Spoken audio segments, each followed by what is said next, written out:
Right, just gonna give it a minute. Just gonna give it a minute to let you guys get on in. If you guys are watching this on live replay, obviously, live replay. When you guys are watching this, when it's on my channel, obviously I gave it some time, so some people start coming in. Tons of stuff to talk to everyone about, and yeah, I really like doing these live streams. Really. Oh, what's going on? All right, lads, it's kicking off. Bradford lad, evening. How's it going, my man? Mauricio Vasquez. Thank you for jumping in, brother. Hope you're all right. Um, Tonight's a big night, so I thought the best thing we can do is catch up for a little, live discussion, see how everyone's doing just before the fights, and just get popping, man. Jason Carson, what's up? Been a long time, yeah, long time no see, brother. Nice to see you about. James MMA, your brother got Connor for the win, first round KO. I agree. We're gonna talk about that a lot more. Mauricio Vasquez, a pleasure. Hello, brother. Oh, yeah. Taylor Tapes, happening, my man. Sina Salman, what's going on, my bro? How are you? Hope you're all right. Russell Rusty, happening, brother. Remember that. Much love, guys. Yo. Okay, so guys, tonight, as everyone's coming in, it is a huge card, and I just cannot wait. MMA Analyzer, thank you for joining the stream, man. Really excited to get this stream popping up. I know a lot of you guys are just as excited as I am. I know my man Sinan Salman there. He's super excited as well, just as much as I am for tonight's card. Tons of great fights, loads of stuff to look forward to, and I just cannot wait to get into it. So let's get talking about it off the bat. Actually, no, before we get into that, I'm gonna ask you guys something. The rip-off merchant, yeah, okay, all right, yeah. Let's talk about that. Can we first talk about the rip-off merchants? BT Sports putting this on pay-per-view. Firstly, okay, so for those of you guys who don't know, yeah, here in the UK, we have to pay a subscription to have BT Sports. Now, if you're anything like me and you don't watch no other sports other than combat sports, you only pay for BT Sports for mixed martial arts. Okay, UFC. You only pay for BT Sports for UFC. Now, I have paid a subscription every month for UFC. I'm tied into a contract with my BT Sports, and these scumbags have started to charge a pay-per-view for the card. So we pay a cable subscription every month just so we can have the channel, and now on top we have to pay a pay-per-view so we can watch the event. Now that is absolutely ridiculous. They're just robbing us out here, and that's not cool, man. I'm not going to stand for that. I'm not going to be giving them a penny. I'll be watching the fights, but I won't be giving them a penny. That's not the way it happens, man. You can't really do that. They fuck you guys over there in the UK. They honestly do, man. They honestly do. It's hard being a fight fan, especially that you got UFC on BT Sports. BT Sports fucking us every opportunity they get a chance to do it. Then Bellator's on Sky Sports. We've got to pay for Sky Sports separately. Sometimes it'll come on Channel 5. You've got to pay for that separately. You don't really get PFL over here. It's hard to get that. Don't really get Rise. And One Championship is brilliant. They're doing the right thing. So it's hard to be an MMA fan over on these shows. Psychic Bubblegum. What time is it starting? I think it will be so it's 9:30 here. The main card should kick off about 3 a.m. in real time. That's about 5.5 hours from now. So that's what you should be looking at. I don't know how the timing works out, but yeah, it's about 5.5 hours. That's what ESPN has been doing since UFC partnered with them. But that's the thing. See, Mauricio Vasquez, it pisses me off even more that it's also happening to my mans over there in the States, because you guys are big MMA fans. Just like if it weren't for us, there would be nothing. So how can you be robbing us dry? Those of us that are working hard to be able to enjoy the sports, to enjoy the entertainment that we enjoy, and then you're robbing us. You're robbing us of everything we got so we can watch the program. Come on, it's just wrong. It's morally wrong. They can't be doing that. So at some point, and let's be real, man. Outside of Conor McGregor, this isn't a stacked card, is it? Like, for those of us that are hardcore, that follow everyone on the card, that watch everyone, that wanna keep up to par with everyone that's going on. This isn't a stacked card. Let's be real, man. It's not a stacked card. So it's ridiculous, bro. Yeah. So I'm super stung about this, man. On top of all that, this month there hasn't been any other UFC events all this month. Yeah, nothing. There's been nothing. There's actually been nothing this month. This is the first event of the year. They're calling it a big kickoff because Conor McGregor is in it, but he's fighting Donald Cerrone. And all due respect to Donald Cerrone, let's be real about the status of this as a pay-per-view main event, or even of this as a pay-per-view. I know it's Conor McGregor, so it's going to sell always, but But this is not a fair way to be treating your fans, and I think what they're doing is wrong. Super pissed off about this, man. Super pissed off. How much is it in the UK? They got us paying $70 over here, so it's not that bad. It's about 20 quid over here, which will translate to about, actually, because of the rates right now, probably just under 30 quid right now, if even that. So that's significantly more than we would be paying here, to be fair to you, bro. So yeah, man, that's not good. Damn, 3 a.m. start in the UK. You've got to be a hardcore fan to be out there. Yo, Jason, let me tell you something, yeah?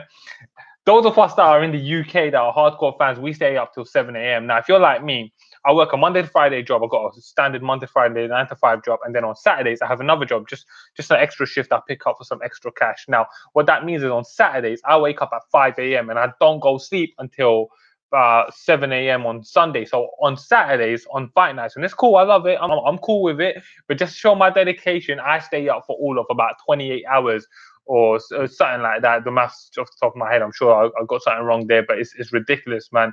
It's crazy how much we have to stay up just because of the timing. So when we get a nice European card, which never tends to be that stacked anyway, it's ridiculous.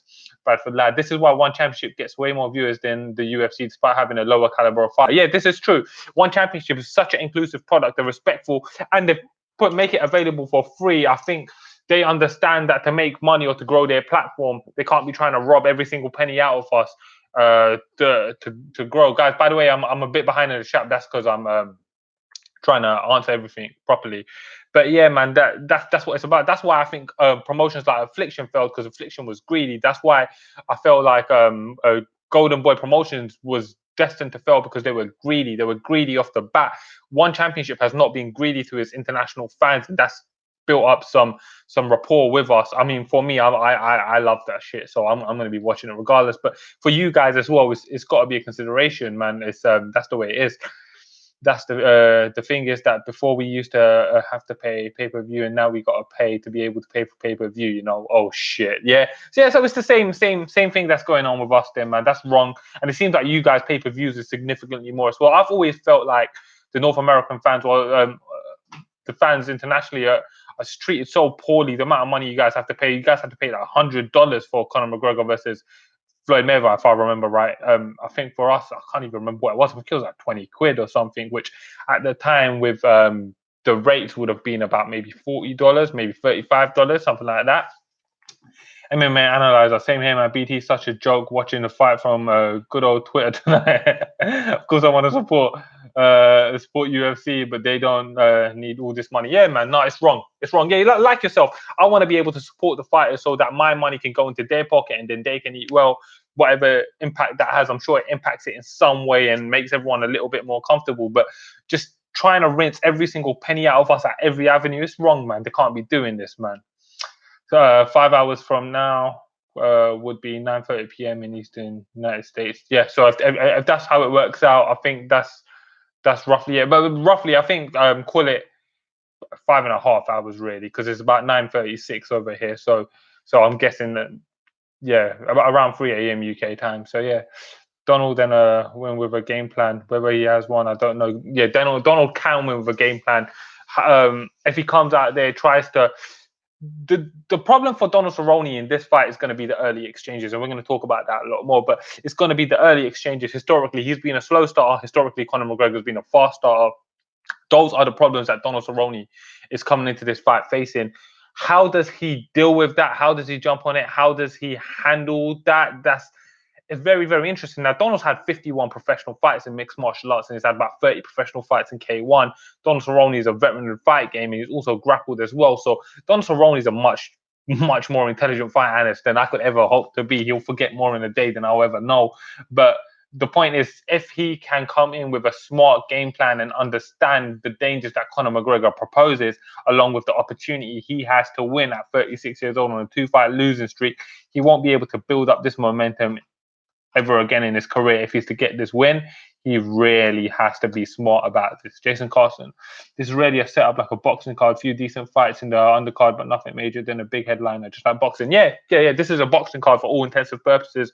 But even, let's be completely real, the main event, it's a great fight. We're super excited about it. But it's Conor McGregor, who hasn't won a fight in since 2016. He's a huge star. I'm a big fan of Conor McGregor. He's a huge star, but he fights Donald Cerrone. He comes off 2 losses.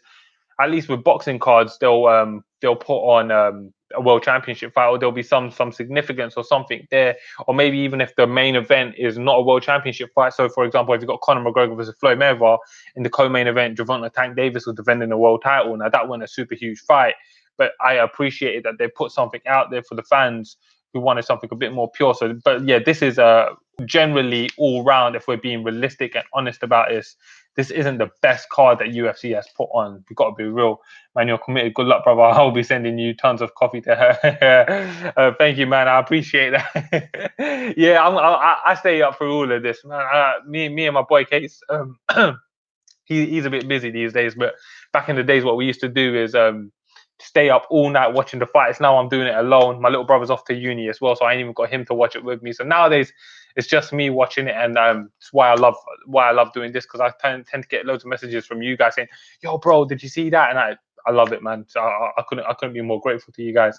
Robert Whittaker fight would have been good. Yeah. You know what? The Robert Whittaker fight would have been, that went scheduled for this card anyway. But yeah, the Robert Whittaker versus Jared Cannonier fight was one that I was really looking forward to. But honestly, I kind of preferred the Jared Cannonier versus Darren Till fight anyway. In my mind, Jared Cannonier is a top contender as it stands anyway. He's got wins over the likes. Even if you don't really want to rate the winner over Anderson Silva, whatever it was, David Branch was ranked top 10 when he took him out. And also, you got to rate him for his win over Jack Hermanson, who was ranked top 5 or top 10 when he took him out. So those 3 straight 3 wins, those straight 3 stoppages, he's a top contender. Darren Till comes up and takes out the number 2 ranked guy in the division. I like that fight. They're both coming off wins, and the winner of that may be very well in line for a title shot after Paulo Costa or whatever goes on there. But I like this new setup better. 183 over here anymore. Oh man, that's sad and bad news. That's unfortunate, bro. Maybe the US market's just so lucrative. Everyone just wants to rob you guys. It's wrong, man. It's wrong. On paper, this has got to be the worst numbered card in a very long time. No title fight. This is basically a boxing card. Yeah, I agree with that. That's my sentiments. This is, on paper, this is one of the worst numbered cards of all time. They just gave us Conor McGregor and said, "Here you go, guys. Stacked card." We see through that shit, man. We ain't that dumb, bro. Yo, Connor Shaw, what's happening, my brother? It's always very nice to see you. Hope you're well, man. I love seeing you around here. So thank you for dropping by, Connor Shaw. Mauricio Vasquez. Connor's gas tank has always been weak. I think that will be a bigger problem at heavier weights. If Cowboy can push the pace and force Conor to engage while avoiding contact, I think Cowboy wins. Yeah, that's very true. So Conor McGregor's gas tank is always going to be a problem. And putting on extra muscle never helps you with your gas tank. He looks good. He looks solid. But this isn't, they're not going down to a beach to show down. Tony Bellew versus David Haye comes to mind. That's not necessarily going to help him.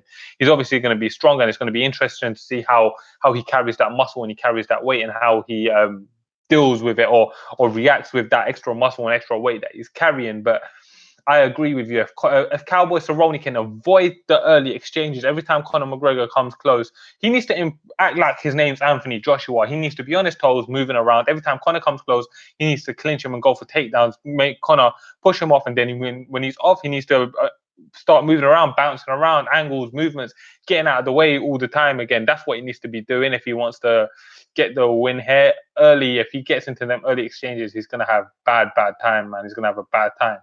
Also sad my girl Alexa got her fight pulled. I'm sad about that as well. I really like Alexa Grasso. I'm a huge fan of her. I think she's a very talented, exciting fighter, and I thought Claudia Cadela's at a stage in her career where she just hasn't been given consistent performances, but I still picked her to beat Alexa Grasso just because I feel like she's the more proven commodity. But it's sad.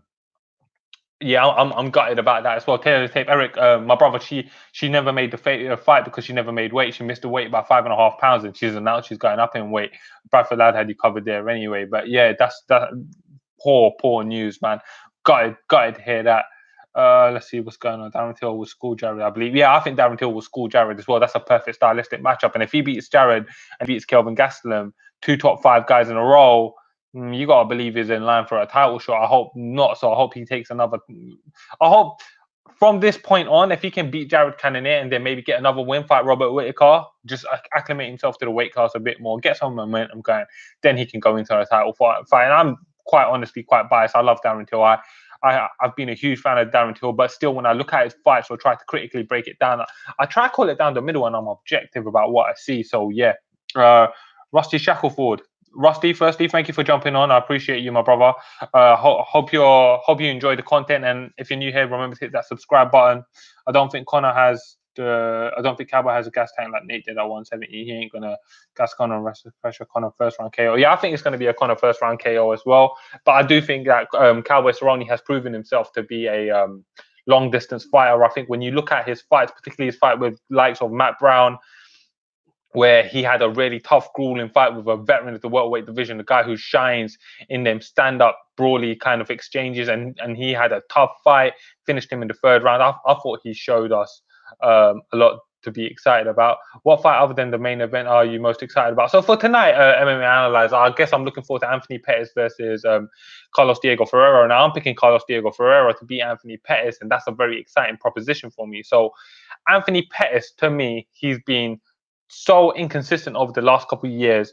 But one thing that's been consistent is that he has always struggled when dudes give him pressure fighters that will mix it up, put it on him, and not get put away when he starts giving them a hiding. So at that point, what comes to my mind is that Carlos Diego Ferreira is all of the above. He's a pressure fighter with good boxing, good jiu-jitsu, and he's well-rounded. I feel like he's going to be able to get in. That will put him on a nice 6-fight win streak.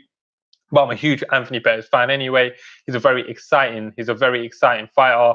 So it's very interesting to see this fight play, and I just cannot wait to see that. So that's one that I am excited about. Other than that, the card doesn't really have too much that excites me, to be honest with you. The co-main, I believe, is Holly Holm versus Raquel Pennington, which is not a great fight. Let's be honest about that. The original fight weren't great. Neither of them have done anything impressive recently, and yet they find themselves in a co-main event for what, getting knocked out by Amanda Nunes. I don't know. It's not a great card.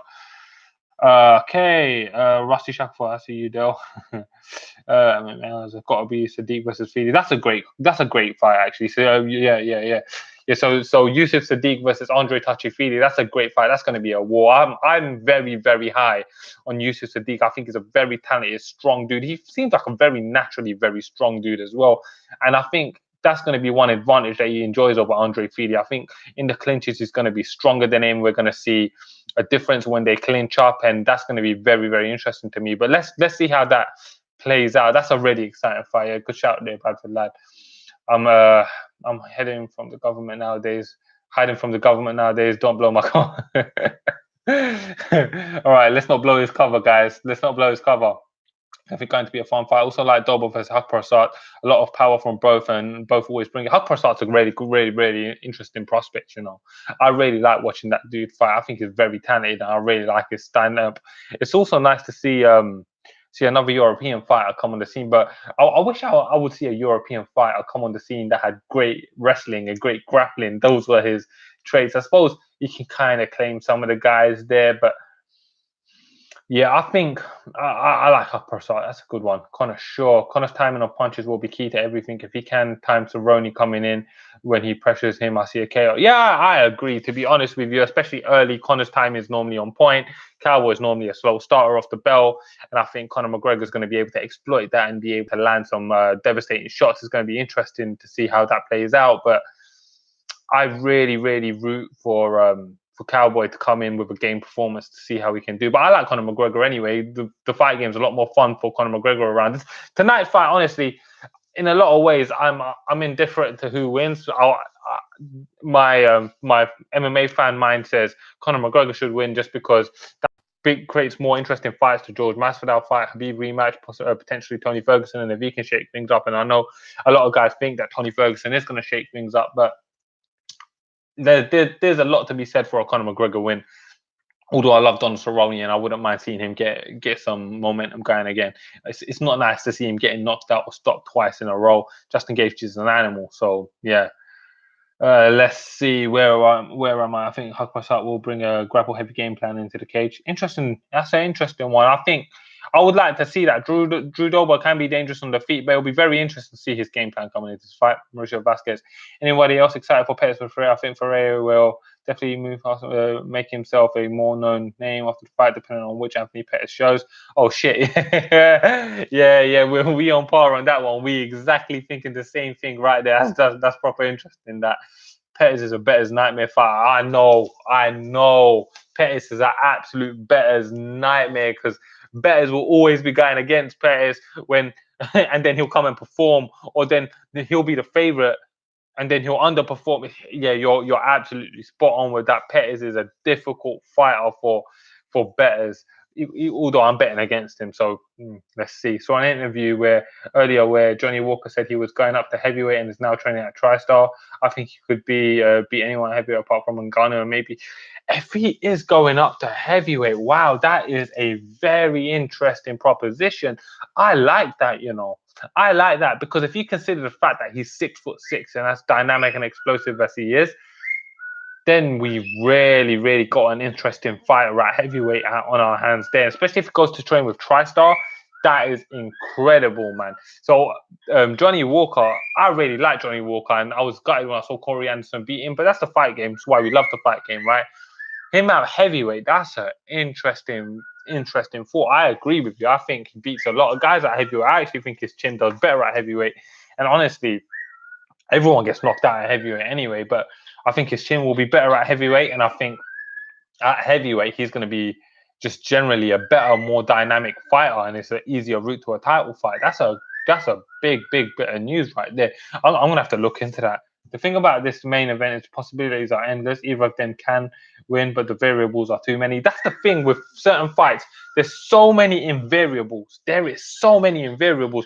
Conor McGregor's mindset. How does he carry the weight? His timing. Is he rusty for Cowboy Cerrone? He's coming off 2 losses. How is that going to impact him? He's got the more well-rounded game. Will he employ it? What mind frame is he in coming into this fight, and how is he treating this fight? Will he be able to overcome that blip of the big fight? There's so many invariables to this fight. It sends chills down my skin, man. Like, there's no way for you to know or for you to be able to easily predict which way this fight goes, and that's what's mad about it. I really cannot wait to see this fight play out. So interesting, so interesting. Don't forget, Hulk Start trains at TriStar. Faraz Zahabi comes up with the perfect game plan, which against Doba, I think that is grappling. That's a good point. That's a good point. If Faraz Zahabi comes up with his game plan and he employs a grappling heavy game plan, I think he can win it. But that's not to say I don't think that Huck Prasad can't win on the feet. I think he might be able to beat Drew Dober on the feet as well. So it'll be interesting to see. I think we're going to see him use a whole mixed bag of mixed martial arts and do everything. Off my ass off, my cat heard your bird and charged at the computer. I was what? So you kind of you answered what I was thinking just there for a second, because in my mind I was thinking, I wonder if anyone can hear my bird whistling in the background. Yeah, sorry about that. Hopefully it's not too strong. He's gonna start singing in a little bit. If you go up to him and ask him to show you his wings, he'll show you his wings as well. That's pretty cool. But 2020 may be the best year of TriStar. Whoa, Eric, that is a big claim, considering some of the years that TriStar has had. But 2020 should be an interesting year for a few gyms, I'm really interested to see the next line of talented fighters coming up from AKA, because so obviously we know Cain Velasquez is stepping away, Rockhold is all but done, Daniel Cormier's got 1 fight left. I'm very interested to see what's next for AKA, and that's something that I've been pondering a little bit lately. I was going to do a quick thoughts video on that, but yeah, I'm really interested to see what happens next with AKA. There is a few questions on my mind, and that's one of them super gyms that I've always really thought, you know what, if they've done a few things, it could be a great place for young talent.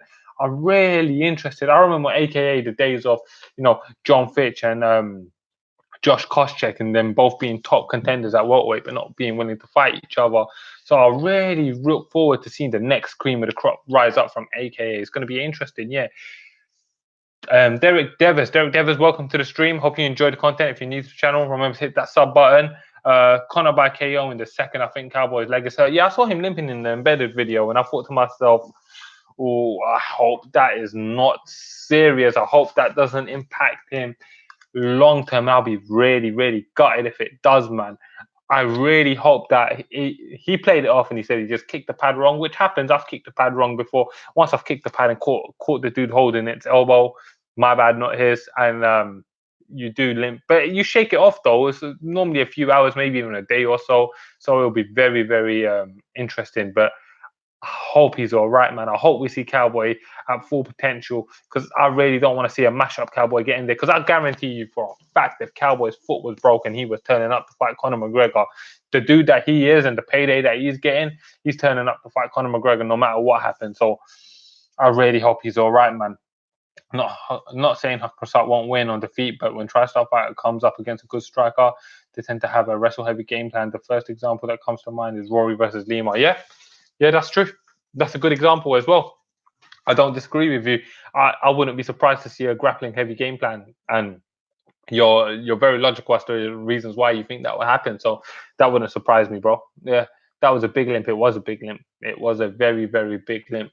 What do you think about the Keller and Osborne being moved to the main card from early premium? For me, Barber versus Mercy should have been taken.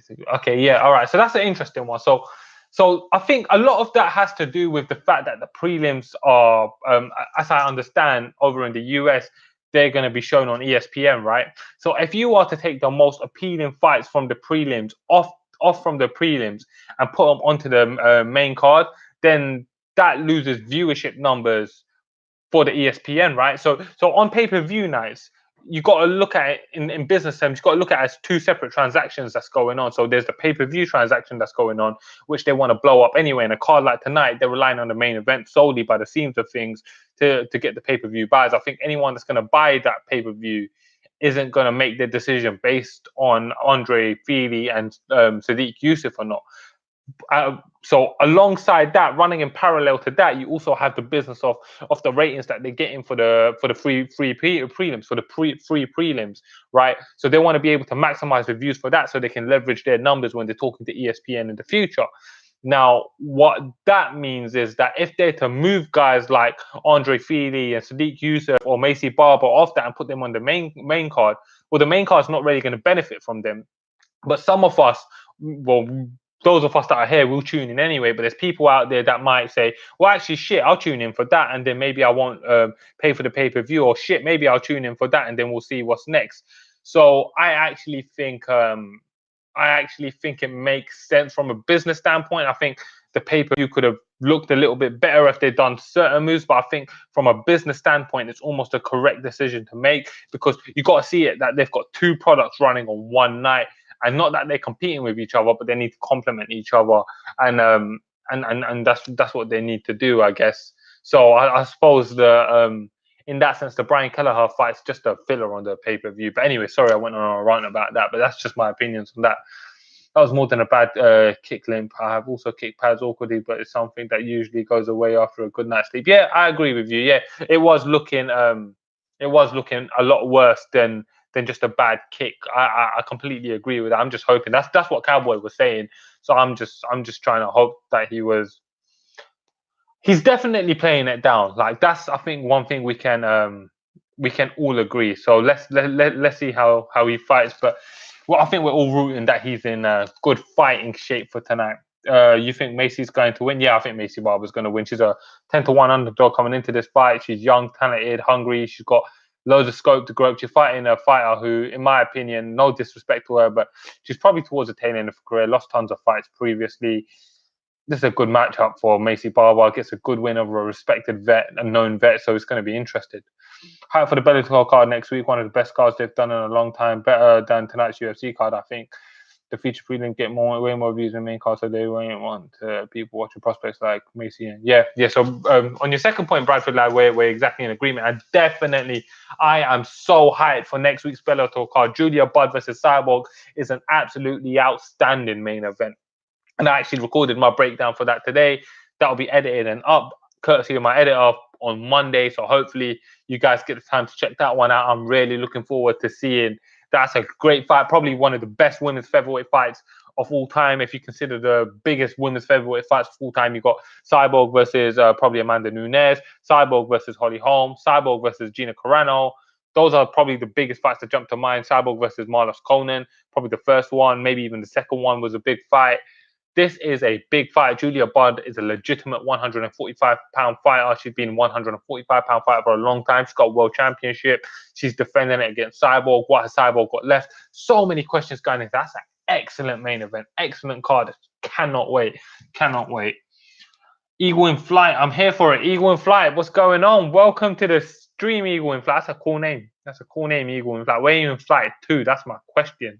Analyze a good point. Definitely makes sense from a business sense. Shame to see Gadela versus Grasso and Dawson versus Skelly cancelled for the card. Both competitive fights. Yeah, I liked both of those fights. I was definitely much more gutted when Alexa Grasso was taken off the card. I'm a huge fan and believer in Alexa Grasso. Even though I was picking Claudia Gadela, who I've I believe that she's a talented fighter. I see her as someone that's very much going downwards. But I was very, very gutted when Alexa Grasso got taken off the card, man. I feel like that was a big, big hit to the card, and the Chad Skelly fight as well.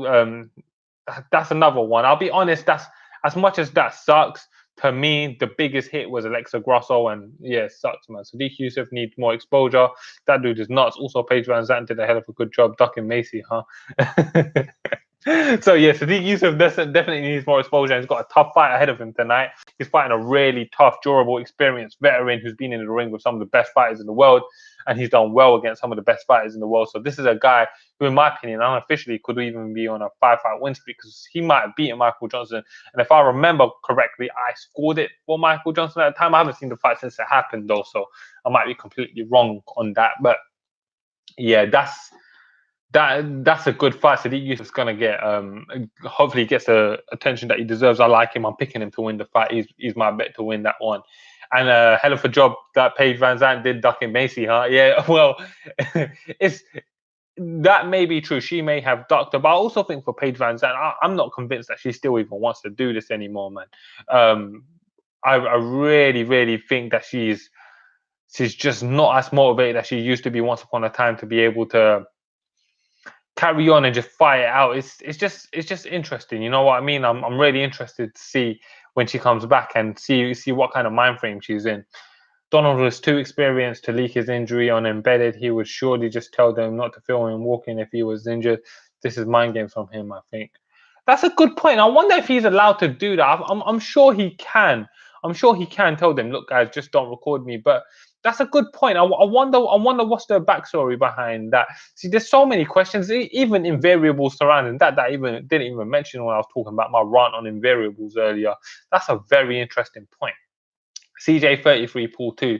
Firstly, welcome to the stream, brother. Hope you're enjoying the stream. And if you're new to the channel, remember to hit that sub button to help me get this platform growing. Bradford Lad, what would they record? His eyes only. Well, no, that's not true. They could record him. They could record his conversations. They could record the stuff that he's doing. Just be away from when he's limping, I guess. I don't know. Would you fight Conor McGregor for 10K? For 10,000, I'll fight Conor McGregor for £10,000. I'll fight a lot of people for £10,000. I'm not saying I'll win or even be competitive. I'm saying if you're telling me I've got to step into the cage with this dude, have a fight, and I'm going to get 10,000, I'll fight him for 10,000. That's no problem. Let's get Conor McGregor knowing that, and then maybe he'll give me 10,000. I'll fight him for 10,000. That's cool. Not too impressed with Russell's overall game. Missing weight is a bad look, but it's hard not to be a fan if you know what I mean. Yeah, I know what you mean, Eric. I know what you mean, bro. Bradford Lad. Not just the main event, the Bellator card is stacked. Adam Boric, Sergio Pettis. Yeah, no, absolutely. Yeah, even beyond the main event, that card is stacked. Adam Boric is a guy that I think really, really highly of. I really like Adam Boric. And Sergio Pettis, I'm very interested to see how he does when he leaves the UFC. That's going to be an interesting one to see what he's got. Is he fighting at bantamweight now? He's gone back up to bantamweight because I'm fairly certain that Bellator doesn't have a flyweight division, does it? So he's fighting at bantamweight. Just let me know that one. Just correct me. She doesn't deserve to fight Paige. Maybe, I don't know. Like Paige is a 7-4 or 8-4 fighter. She hasn't got a world title. She's not ranked too high. I think they're ranked not dissimilarly. I think deserve is a interesting way to put that one. But maybe if you were saying in terms of marketability, maybe Macy's pretty marketable. Though I don't know. That's a hard one. I'm not sure I agree with that. According to Dana White, Grasso is moving up to flyweight division. That's a good move. I think if you're struggling to make weight so much, you miss by 5.5 pounds when you've had 3 months to prepare for a fight. Yeah, that's probably a good move. Paige needs to look good to close out the contract. Yeah, I agree. She does need to look good to close out a contract. So maybe she has been selective with who she's fighting. It's going to be interesting. Juan Archuleta, Aaron Pico. Raymond Daniels. Raymond Daniels fighting on the card as well. Aaron Pico is as well. Yeah, Aaron Pico's. Hopefully, Aaron can get it back. You know what? Okay, let's talk about Aaron Pico real quick.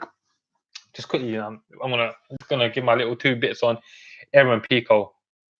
So, Aaron Pico is Bellator's biggest failure in my opinion as a promotion. So they take this young prospect who's 18 years old, don't give him no time to grow into nothing, and then they throw him in there on a Madison Square Garden main card first fight against a dude who's got 7 wins and 2 losses coming into that fight, fighting a 9-fight professional in a weight division above a dude that's much bigger than you in your debut in the biggest fighting stage on earth.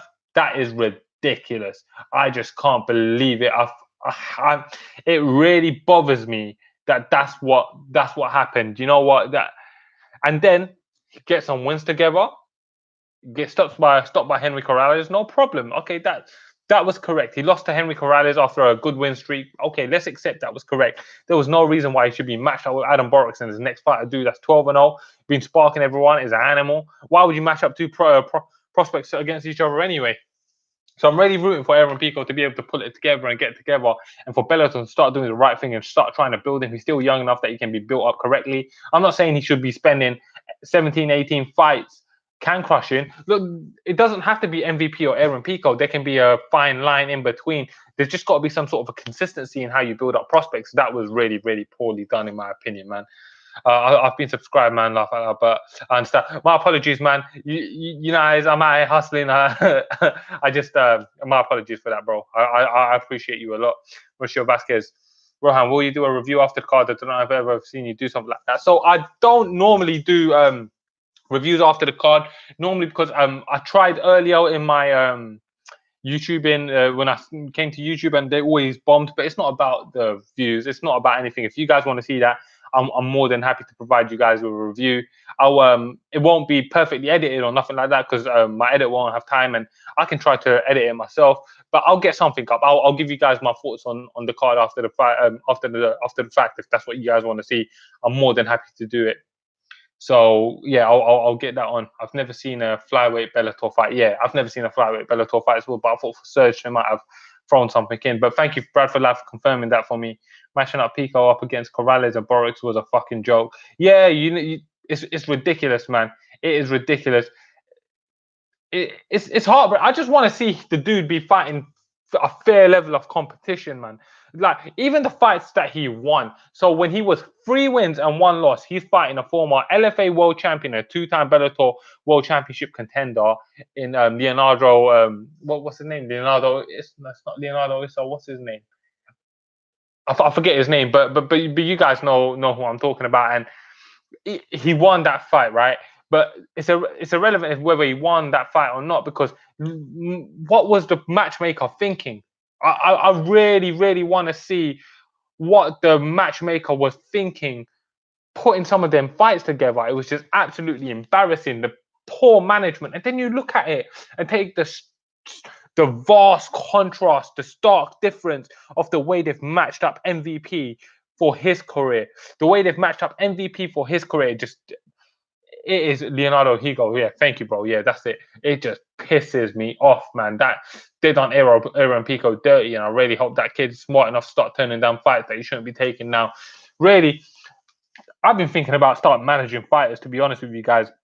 It's just an idea I've been playing with in my head, and because I've got some contacts in the fight game in the UK as well, I was thinking about starting to manage some fighters and start doing some work like that, just part-time, voluntary, just to help fighters. I work in business. I understand business. I've been in business a long time, and I've been thinking about that. Obviously, MMA is my passion as well, so that's an interesting thing that I've been thinking about.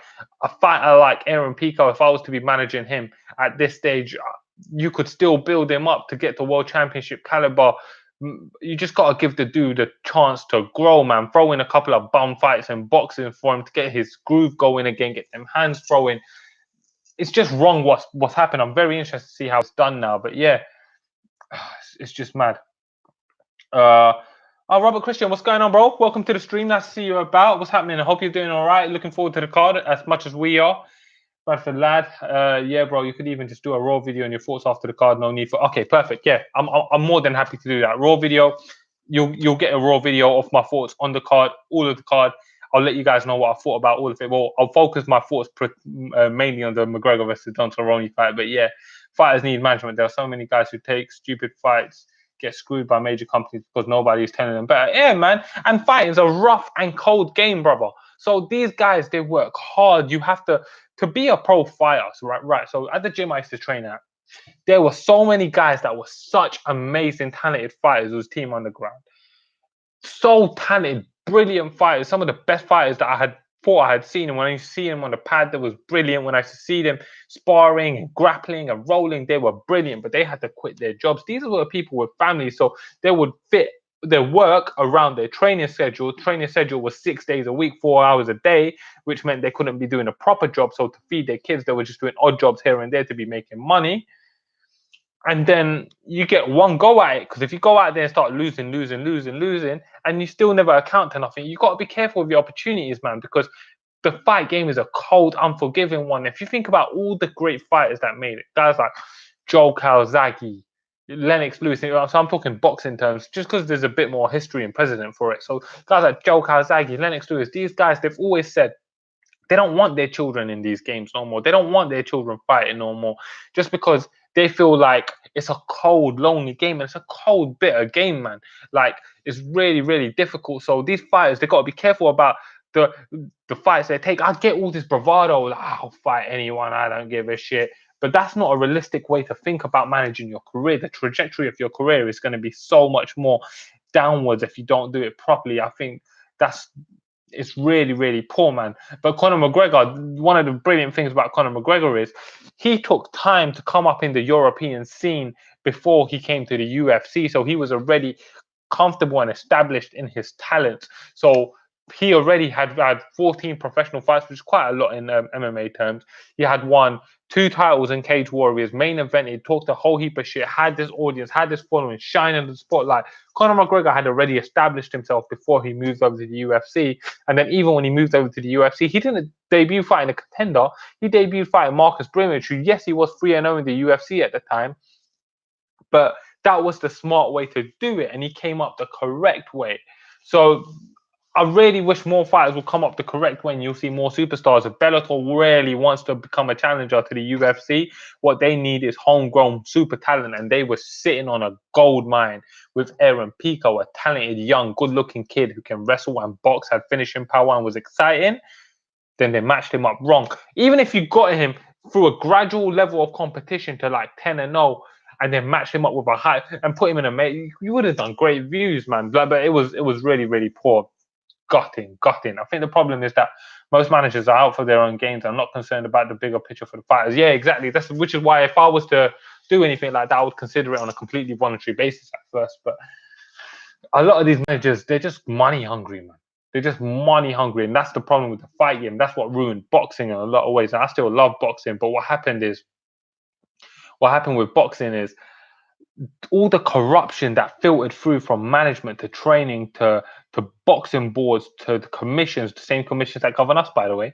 But all the corruption filtered through, and all the boxers started to grow a true disdain for it, and really started to hurt the sport. And for a long period, 10, 15 years, boxing just saw a steady decline. So, like, let me give you guys an example, right? So Demetrius Johnson, who was always considered historically a terrible flop in the world of mixed martial arts when it comes to selling out pay-per-views, would regularly sell about 100, let's say sub 150, but above 110. Okay, we can agree that. So between that mark, from 110 to 150k is what he would sell. Maybe a little less sometimes, maybe a little more sometimes, but around that mark was his pay-per-view mark, right? Demetrius Johnson, one of my favorite fighters of all time, by the way, and he was considered to be a no-name nothing. He was considered to not be a marketable talent. Okay, true. Okay, I agree.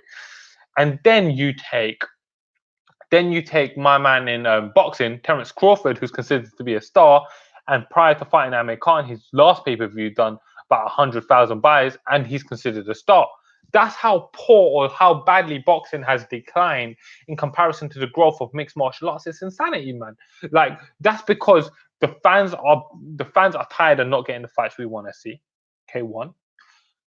Boxers and the corruption in boxing, the wrong decisions, the people getting away with the wrong thing is sickening, and I really hope that doesn't start to filter through into MMA. It really bothers me. MMA and friends, my man Mike, what's going on, my brother, my man over there? He's going to be going live for the whole show, no doubt about it. He does 5-6 hour streams regularly. This is the man right here. I don't know how he does it, but he's the guy. My friend, can't wait to see this fight. I agree with you on bringing fighters up slowly, just like boxing. Yeah, I think we all want that. We all want that because we all want what's best for fighters and we want what's best for the sport. That's what we're here for. We're here for the fighters and we're here for the sport because we are true hardcore fans. We love the people that do this for us because this is what we love. And yeah, so we're in complete agreement here. UFC signed Rising's light heavyweight champion Jerry Petraka. Yeah, definitely sorted his surname, but yeah, Jerry something. He looks like a beast. Yeah, he is a beast. He's an absolute animal. He's won his last like 8 or 9 fights. He revenged his last loss, which was to King Mo. He's a prolific finisher. He's young. He's only he's in his mid to late 20s. He's about 6'4". He's a killer, man. I really like that dude, and he's going to make some serious noise in the UFC's light heavyweight division, a division that needs it. So I really can't wait, man. I can't wait. Stephen M. Hey, man, for combat. Love your intel, man. You're a straight G. Stephen from Cork Island. Thank you, Stephen. You a straight G too, man. I really appreciate that. This is just my passion. It's what I love. I grew up loving this. Grew up fighting. Grew up training fighting for a long time. I believe that's what I'll be in my life. And now this is how I share my passion. I couldn't be happier with how it's going, man. Whether my videos get 10 views or 100 views or 1,000 views, I always get the most amazing engagement with some of the best guys I've ever had the opportunity to talk to. A lot of guys that I consider my genuine friends, guys that I talk to about fighting more than I talk to about fighting with anyone else. Honestly, when I first started this channel, I had no idea the amount of people that I'll be able to connect with on a personal level is absolutely incredible, excellent. I've really, really enjoyed it, man. I really appreciate every single one of you. So thank you to each and every single one of you guys for keeping me motivated and for keeping me around, man. I really, really appreciate you guys. Richard Vasquez, sorry, internet crapped itself for a bit. Hope I didn't miss much. No, bro, you didn't miss too much. We've just been talking about different stuff from building up fighters correctly, like Aaron Pico, he got up wrong and stuff like that, and everything. Just generally, we've been talking about a few random stuff off the top of our head. UFC's most recent signing being Jerry, the rising light heavyweight champion. I'm not going to try to say his surname because it'll slaughter it. But yeah, man, I'd love to know your thoughts on building up fighters and how you think Aaron Pico was built up, which I think was disgusting. Speaking of DJ, who is your MMA pound for pound best fighter? My current MMA pound for pound best fighter. See, that's a hard one to put a finger on. I would love to see. Mighty Mouse Johnson is probably one of my favorite fighters fighting right now, right? So, but if I'm to give a pound for pound best, I suppose, and we're not excluding people based on steroids, you got to go with Jones because of everything that he's done and achieved. He's got to get that position, I guess. You know what I mean? Like everything that he's been done for so long. Prior to Max Holloway coming into 2019 and losing them 2 fights, I would have liked to put Max pretty high up on that list. It's kind of hard, man, because there's so many fighters that I think so much of, like Stipe Miocic. I'm a humongous Stipe fan, and you've got to put him pretty damn high up on that list. Israel Adesanya, I've really come round to him. I was probably a little bit of a hater of Israel Adesanya at first, but he shut me up multiple times, and I'm always happy to be shut up. So that was brilliant. That's a hard question to answer, man. Let me give that one some thought. I'll come back to you. Was sad seeing Rotang Haggerty match. He got pieced up. Rotang is fucking beast. Oh, bro, that broke my heart, man. So Jonathan Haggerty's dad was my coach, for those of you guys who don't know, and he taught me practically everything I know when it comes to fighting, and I really, really like Jonathan. Such a great kid. Saw him grow up. Really talented fighter. I just feel like he came into that fight with a completely poor game plan. I felt like Jonathan's always been the kind of dude that wants to meet people head on and crack, like it's like a car crash, and he just wants to smash through. Unfortunately, that's not what you can do in every single fight, and that's not how life works. With Rodtang, he found an immovable object that wasn't going to be shaken off, and he needed to employ a game plan that was more focused on movement, the use of his teeth to keep range, and just a completely different type of fight. That's not what he done, though. He got involved in a firefight, and once he got hit with that body shot early in that fight, it wasn't ever going to go well for him. And I'm gutted for it. I'm still heartbroken. Rod Tang's an animal though. Rod Tang is such an animal. I really, really like Rod Tang. Rod Tang does so many great stuff.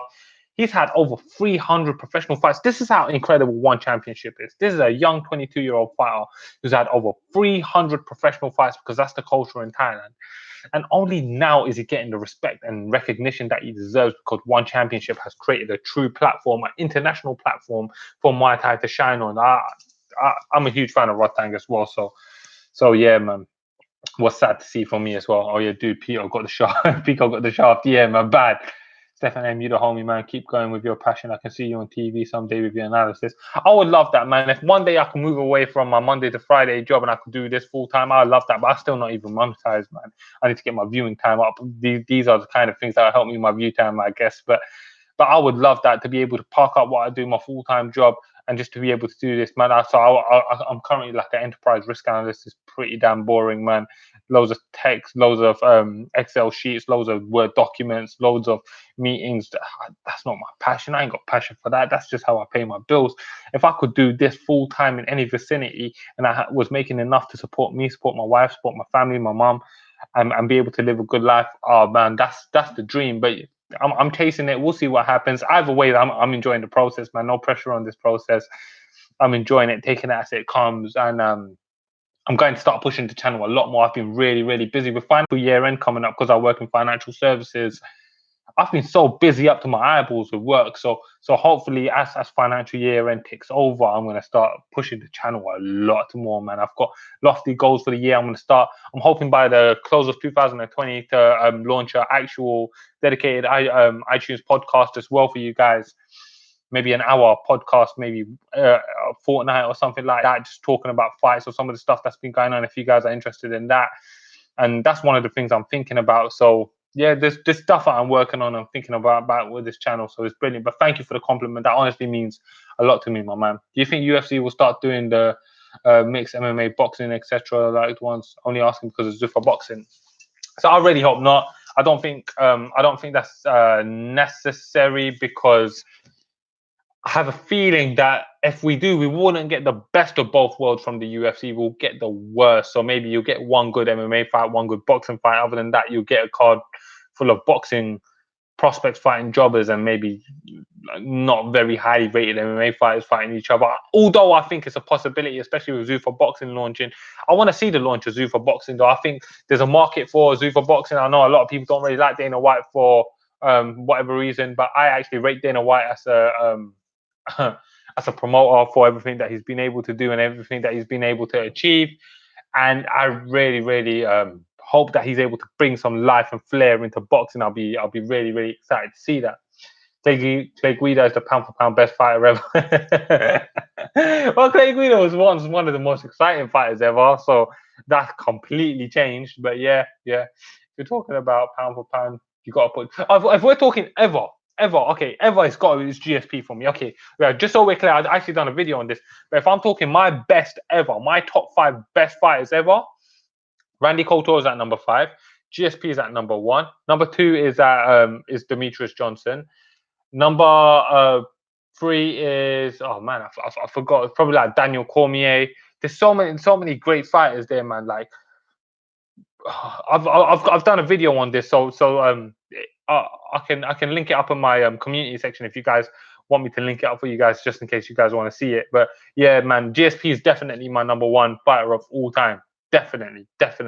I'll definitely put that up, actually. Got to give props to Hagsy. He only 2 fights into a career, and he fought Sam A and Rod Tang. Yeah, man. Yeah. So combine Rod Tang and Sam A. Sam A's had about 400 fights. Rod Tang's had about 300 fights. Jonathan Haggerty is coming into that fight about 10-3, 16-3 according to Wikipedia, but 12-3 is probably where his genuine record sits at. So yeah, man, that's Haggerty's a man. He's always been an animal. He's always been an animal, down to fight everyone. So yeah, did you hear that Moraes versus Johnson was announced for one flyweight championship in April? So excited for that fight. Moraes is definitely the best flyweight one has ever seen.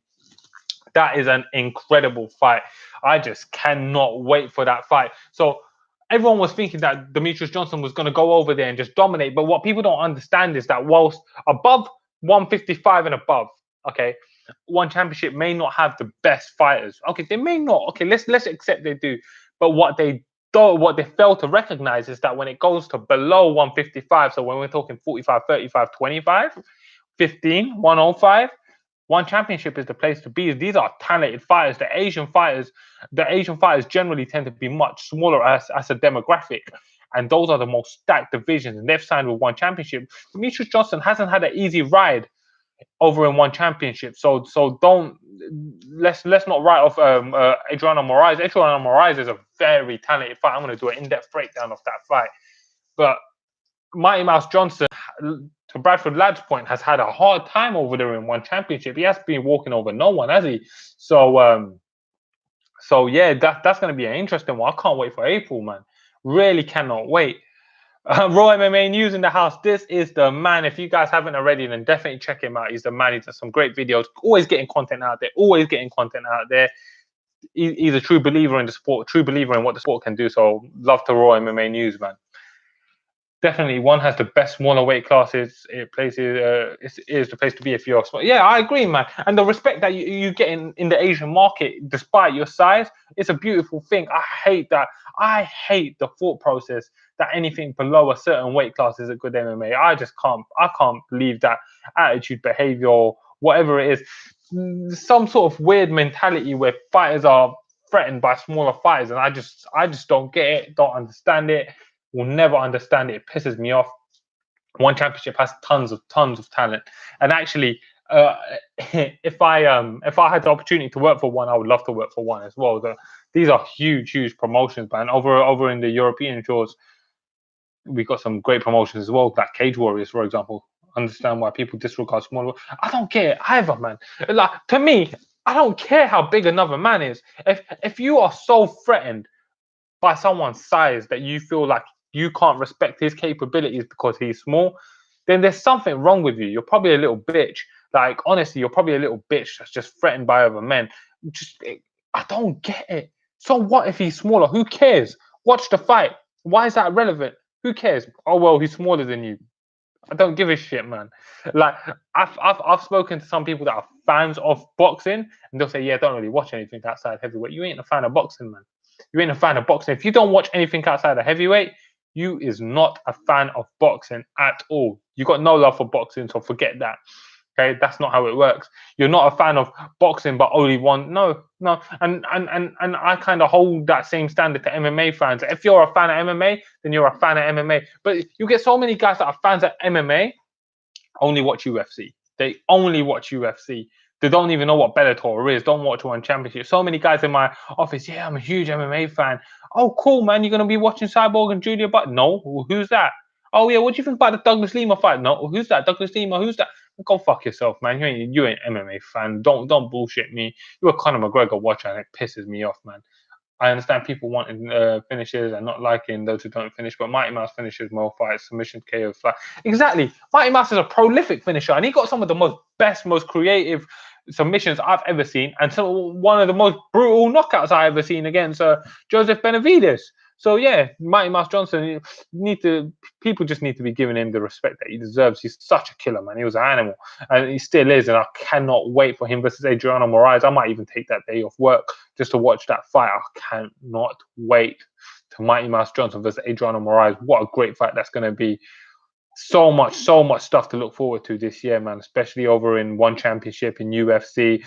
I'm going to start doing a lot more one championship content as well, guys, just to let you guys know, because they get me good views. And I love one championship to get me good views. Way more prolific than John Jones as of late, and late GSP. Yeah, John Jones hasn't been finishing no one lately, has he? Yeah, exactly. That's a perfect example. And a late GSP, brilliant. And they'll somehow then both still sell huge pay-per-views. Still, GSP sold huge pay-per-views the whole way through. And I'm not saying that he shouldn't have. I was a huge GSP fan, a huge GSP fan.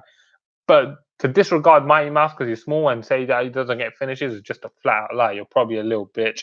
I don't understand that mentality. DJ is the best pound for pound fighter in the world. Never understood how people felt like he wasn't just because he was small. Yeah, it's ridiculous. Ridiculous.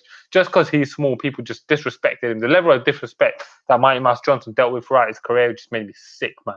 He used to really, really upset me, but that's the fight game. And he still gets disrespect now, but at least over in one championship. Hopefully, the Asian fans will get more exposure to him. He's actually got a great gaming channel. I don't know if any of you guys are gamers, but he's got a great gaming channel on YouTube. And I know he streams on Twitch. I don't have Twitch, but on YouTube, I tend to watch a lot of his stuff. He's got a great channel, man. Totally agree with you. One in the lower division is such high caliber. Can't wait for your breakdown on Moraes. Has some of the slickest submission skills I've ever seen. Such high level BJ. Yeah, Moraes is brilliant, and he's not just a one championship world champion.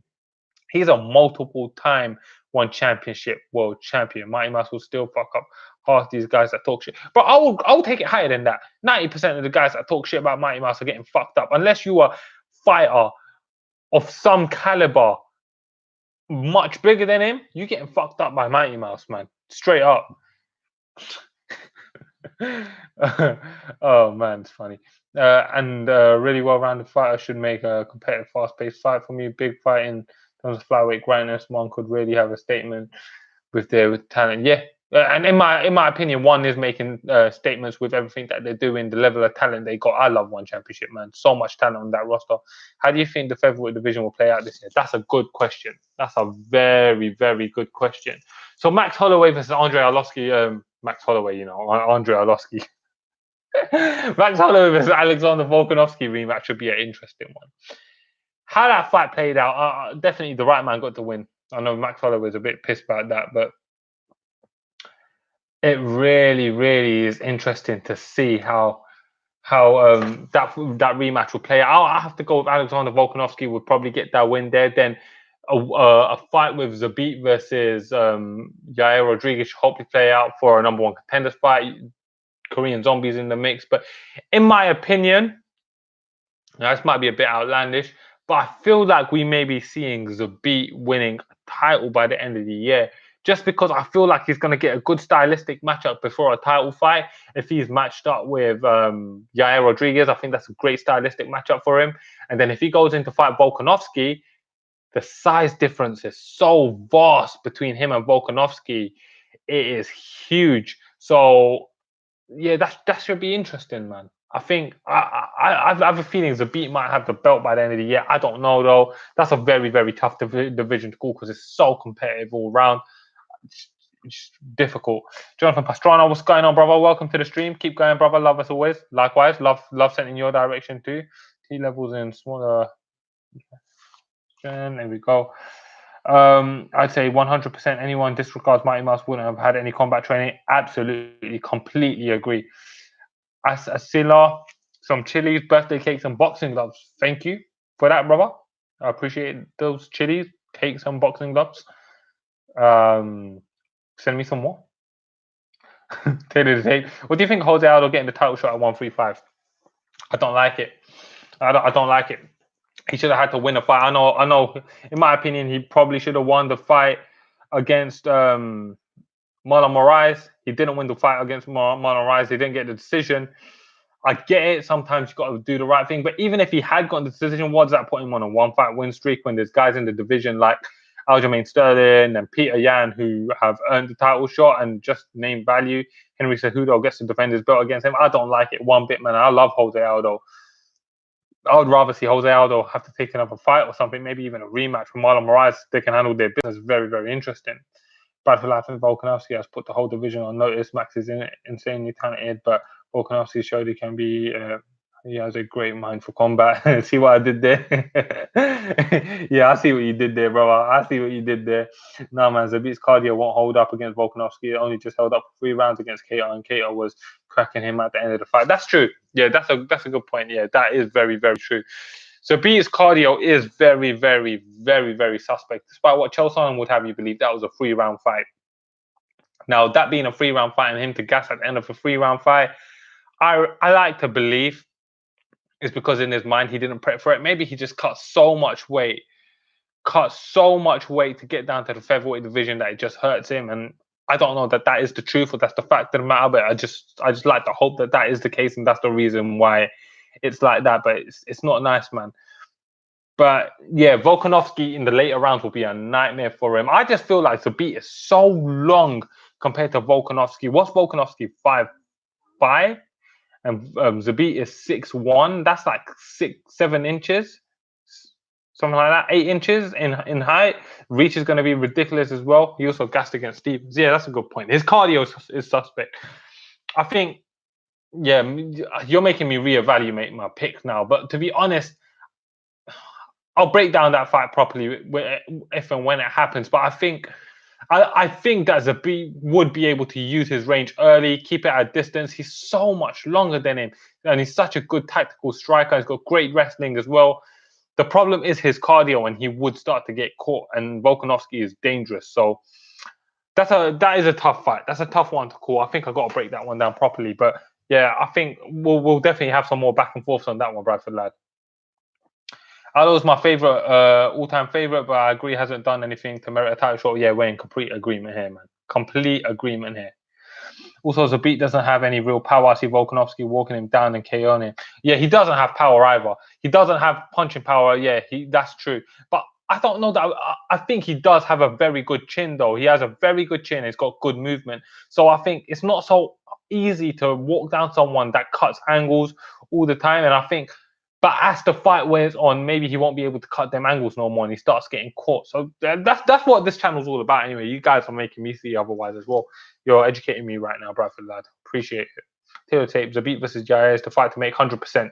100%. Never has there been a clearer, more fun fight ever in any division. That is a brilliant fight. I cannot wait.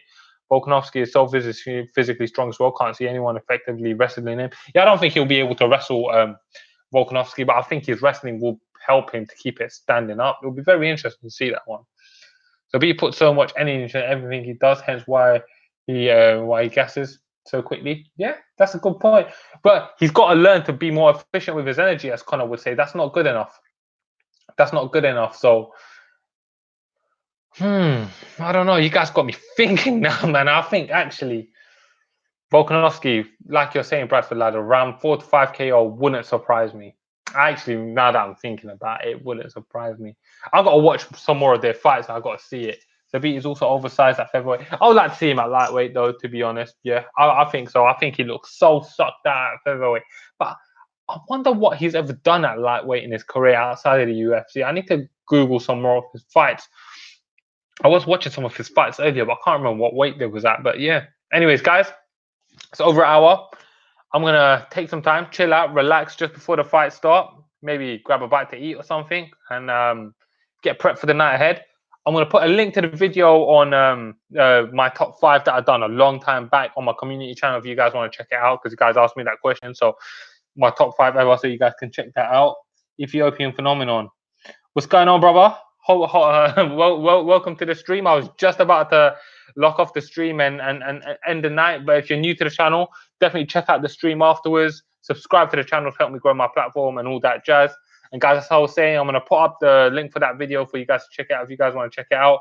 I'm going to try to get the raw video up for you guys tomorrow and just my thoughts on the events and how it played out and what I thought of it. I hope you guys enjoy seeing that. Hopefully it's not too poor to watch, but I'll try to find somewhere with good lighting and I'll try to find somewhere good to sit and I'll record it. But thank you guys for tuning in. I really enjoyed this conversation. It was like catching up with a group of friends and just having a back and forth conversation about something that we all mutually love. And I'm going to start trying to do this more. Definitely the night of every event, I'll be doing it. And even beyond that, maybe I'll start trying to do every Saturday night just to talk about fighting and some of the stuff that's going on, give you guys a chance to vent some stuff, air some stuff that you guys want to talk about, and I can talk about some of the stuff I want to talk about. So thank you guys. MMA Analyzer, I think John could get the belt at the end of the year. Performance he has put on has been so impressive. Striking weapons and subs. Yeah, he's absolutely devastating, man.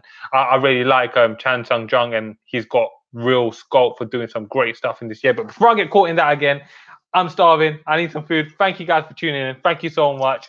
And have a great night. Enjoy the fights. And remember, message the boards and we can catch up about the fights throughout the night, yeah? Or if you're on Instagram, hit me with direct message. We'll chat. Consider me someone that you guys can message all times. Just talk about fighting. Don't worry about it, guys. I'll always get back to you. Thank you, guys. Have a great night. And thank you for watching, man.